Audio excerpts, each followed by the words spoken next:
Thank you very much. We're going to move to our second item, which is supplemental Social Security income, SSI and SSP.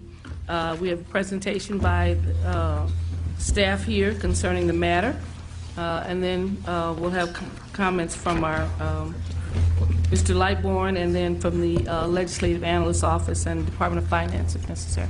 Okay? I think I've talked quite enough. Let me turn it over to Ms. No problem. Yeah. Thanks.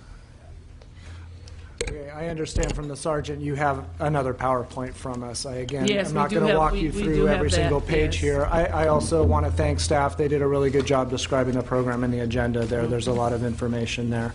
SSI, SSP, it's a monthly cash benefit for age, blind, and disabled people to meet their basic living expenses for food, clothing, and shelter.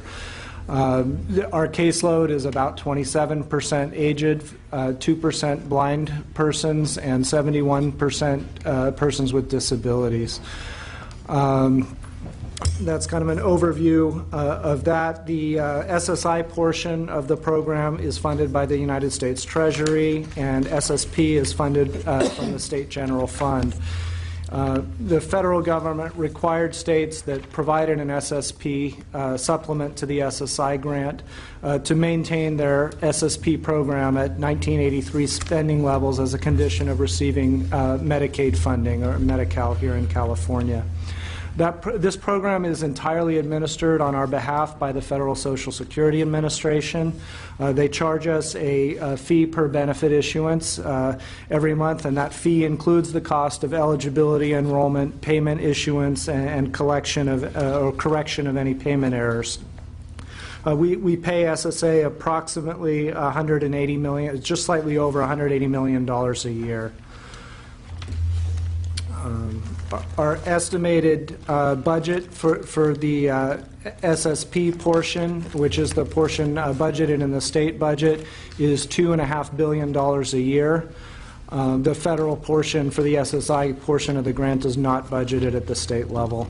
And that's roughly constant in the budget year as well. I'm moving on to page 4, which I described earlier and won't go into, but it's there for your reference. There have been some historical questions about the eligibility of this population for CalFresh, federally known as SNAP, which is the Nutrition Assistance Benefit. At the time that California moved to the SSP program, what we did was, and I always get this backwards, but we cashed in all of our folks. And so in addition to their SSP grant, we gave everybody on the caseload $10 in lieu of processing the admin to calculate whether they were actually eligible for CalFresh or not, and that was federally allowable. That's the amount of CalFresh benefits that those recipients would have qualified for at the time of our, it was cash out, see I did get it backwards, in 1976. That benefit is also 100% federally funded. And as I mentioned before, and as outlined in your agenda, our current payment standards as a result of budget reductions in prior years are currently at that 1983 federally mandated payment standard minimum. Page 6 simply shows that over the history of the program, the caseload has been slowly and steadily increasing at around 1% per year. I believe our budget projection is 0.8% for next year. And then the page 7 of our handout reiterates some of the information also in your agenda, describing the monthly payment ranges from $877 to $1,646 per month. And there is a small federal COLA, which we will show you the amount of on the next page, that will raise those amounts in the middle of budget year next year. And then, so that takes you to page 9, and it shows the history of COLAs here. And again, I won't walk you through that chart. But there's a federal COLA on the SSI piece that we now pass through to recipients to increase their grant every single year, and the state historically in various times had provided a COLA. At one point I believe it was automatic, but in budget reductions was taken off the table and suspended in a number of years. Now that we're at the SSP payment minimum, we still don't provide a state COLA on the SSP portion of the grant. And so you have a multi-year history there of those grant amounts. And I know the payment standards are different for disabled individuals versus couples, so that's why you have 2 pages that look largely the same there. Okay. In your material. Happy to answer any questions about the program. The last slide similarly mirrors some information about the grant levels relative to the federal poverty guideline that's also reflected in your agenda. Okay. Any comments from the Department of Finance or LAO?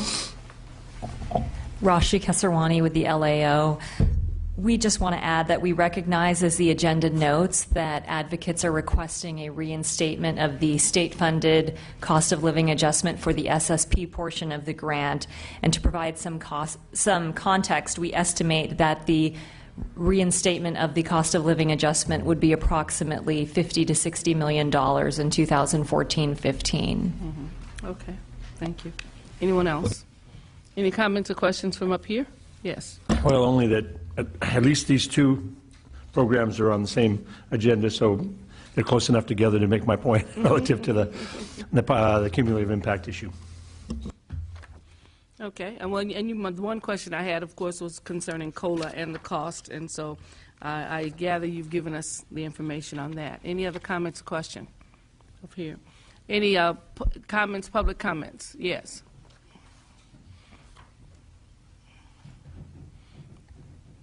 Thank you, Dr. Weber and members of the committee. Mike Carroll with the Western Center on Law and Poverty.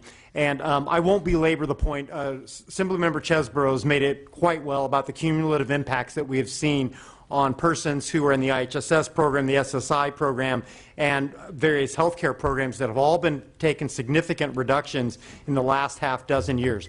One fact that I would just note for your consideration is that 85% of IHSS recipients also get SSI. So there really is this sort of cumulative impact. You really do need to kind of connect and follow the dots here about the cuts that we've made and realize that we have been cutting the same population over and over and over again. Just one thing I would just like to say, you know, last week this committee had a hearing that focused on poverty and particularly at the CalWORKS program, and it's a very hot topic now, as it should be. And we would just note that if we were to restore the $77 that were cut from the SSP portion of the grant and restore the COLAs, according to the California Budget Project, that would pull the grant level back to 106.4%, I believe, of the federal poverty level. And the nice thing about that is it would immediately reduce poverty in California by 1 million persons approximately. So we have it again within our hands to take actions that will significantly reduce the number of people in poverty in California. And indeed, the cuts that we took of $77 have now reduced the grant for SSI, the maximum grant for single individuals, down to 90% of the federal poverty level. Therefore, Western Center on Law and Poverty is urging the restoration of the grant cuts that were taken and the restoration of the cost of living adjustment and to restore that to the statute. Thank you very much. Good afternoon. My name is Kevin Aslany. I'm with the Coalition of California Welfare Rights Organizations, and we're here to urge you to restore the COLA for SSI and AFTC, or now what is known as CalWORKS. Those 2 COLAs were implemented in the 1970s by Ronald Reagan, who signed both bills to implement those COLAs. And then as we went through, I lost a lot of hair by fighting that, and a lot of COLAs went up and down like crazy.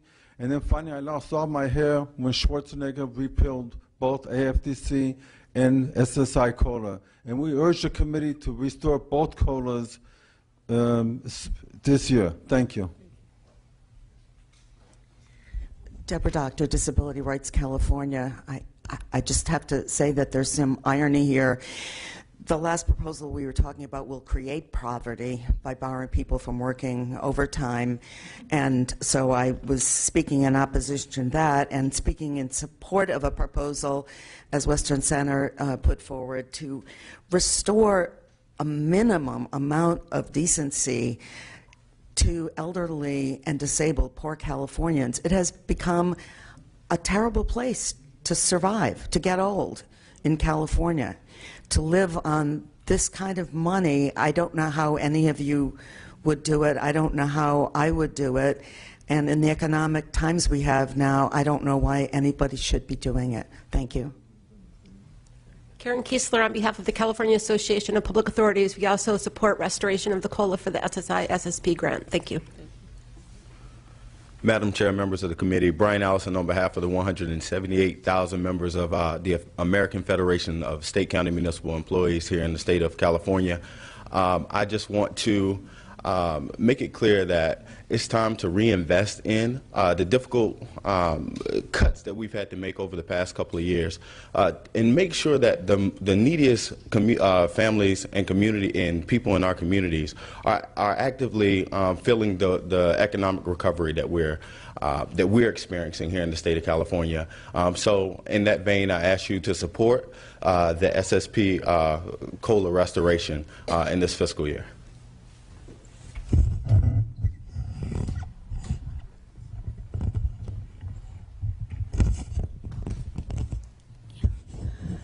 Hello, my name is Karen Simmons. I've been on SSI since I was 17 years old, and I've been disabled longer than that due to pyrobenzamine that the United States government gave my mom when she was in the military hospital after being in the Cold War and World War II.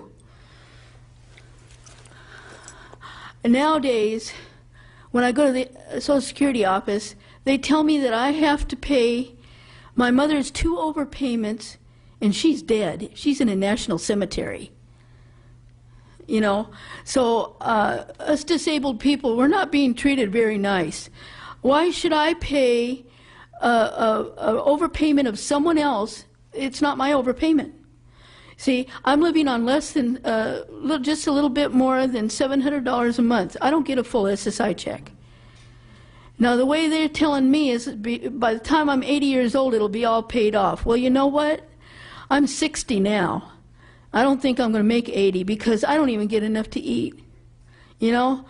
And I can't get food stamps because I'm just on SSI and that's it. Now, there's got needless to say, really, something needs to change. You know, something needs to change because we're Americans too. And some of us are probably, like me, children of people who serve this country to keep our things going on here, you know? And anyway, something needs to change. Because I have to go to food lockers in order to get anything to eat. And some of the stuff they give me I can't eat because I've got a kidney transplant too. And I have a educational disability from the pyrobenzamine my mom took. I don't remember if I said that already. But, you know, some things I just can't do, you know. So, anyway, I just hope you all take all this stuff that people got to say here to heart because, you know, we're people, all of us. We're people. Thank you. Thank you very much.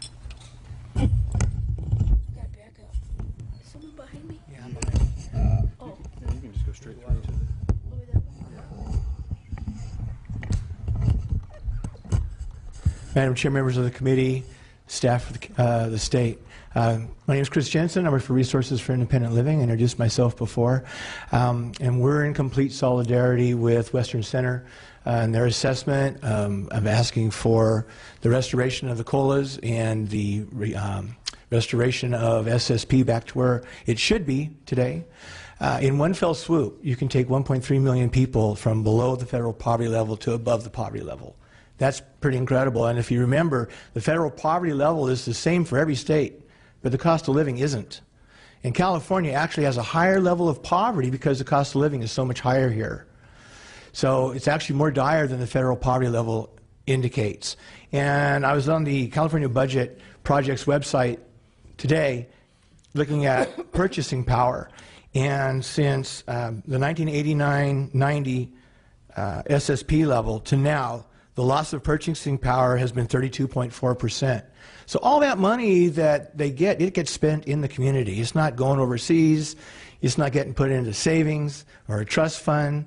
It's being spent in the community. So then you have the multiplier effect to lift that community economy. So we support the restorations, and we thank you for taking a look at this. Thank you. Thank you.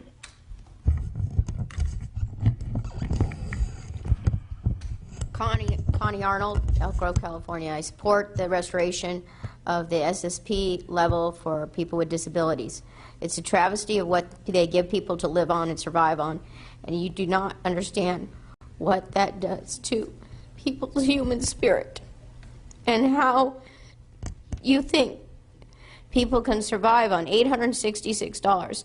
You know, when Marty Omoto was here, he calculated for 16 years in a row they cut cost of living and took it against the budget deficit and absorbed it into the state general fund. And this is a big problem. At one point, SSI was at 907, I recall, and then all of a sudden it just dropped. And so this is a travesty, and you need to address this, so please increase that for the people that are trying to survive on minimal amount of SSI who are disabled. Thank you. Thank you. Okay. One more. I just want to second everything the Western Center for Law and Poverty said about the restoration of the SSI. I'm sorry, Ms. Weber, I know that you care. You just have to understand. I do. And you know, if somehow they mitigate the most egregious cases of families, there's still the problem of people who depend on community providers like I do. And the fix I wanted to mention was we have dual employer status. And if the consumer was looked at as the employer for purposes of overtime, then at least the workers wouldn't be stuck at only making 172 hours a month. My worker could work for me as long as I stayed under overtime, and the guy on dialysis she also works for, she could at least cobble together a living, because nobody living on minimum wage has one job. You know, it can live on 40 hours a week. So if my attendants, if my two attendants, if I, you know, we have dual employers, the public authority and the consumer. If for purposes of overtime, I talked to Senator Monning, if we delink this and if the consumer was looked at as the employer, then at least our caregivers wouldn't be punished as long as I stayed under overtime and the guy on dialysis stayed under her overtime. And she could cobble together a living and I wouldn't lose her. Just a point. Okay. Thank you very much. I think that concludes our hearing today, unless we have any other additional questions. Want to once again thank this item will be held over. It is not resolved at this point, so folks need to know that. If you have additional material or information you'd like to submit to the committee, feel free to submit it to us, or you can submit it to the consultant here, and she will make sure those of us on the committee get it. This obviously is a very important issue. That's why we only had the two items on the whole agenda for the day, because we knew that this was a very important and very personal agenda that we have to deal with. We have been talking in the legislature for a while about the issue of poverty, particularly in our caucus. We are greatly concerned about California's deep poverty. We're greatly concerned about the fact that we're a state that probably is #1 in terms of poverty. We have some extreme wealth in this state, and we have some very poor individuals. We're also concerned that, and I pay tribute to my colleagues who were here before me, because they had to make some very hard and unfortunate decisions. But we all recognize the fact that we balanced the budgets for the last 3 or 4 years on our most vulnerable citizens, on our children and on our families and on the poor and the sick and the elderly. We are very conscious of that. With that in mind, we're also very conscious that if we're going to do anything that appears to be just and fair, we have to go back and really respond to some of the things that we did in difficult times. And the cumulative effect of what we've done is something we too need to look at, and I'm not sure whether committees are looking at it, but as we sit here for Health and Human Services, even though we're addressing these individual issues, we know that there's some cumulative effect of what happens when we deny child care to a mother and then have her lose her job, and then she loses her home, and then she finds herself living in her car. As we had an example the other day, the cumulative effect of just one thing, which is the loss of child care for a poor working mother, can be profound in the life of a mother. And then we deal with the issues of the children and the schools and the fact that we have homeless children now that have been produced because of some of these other things, and the extra services and support we have to provide for homeless children and kids missing school. And now we got an issue of children behind as we're trying to close the gap. So it's not a simple issue. It's not one issue. It's a combination of issues. And so we have to respond to that.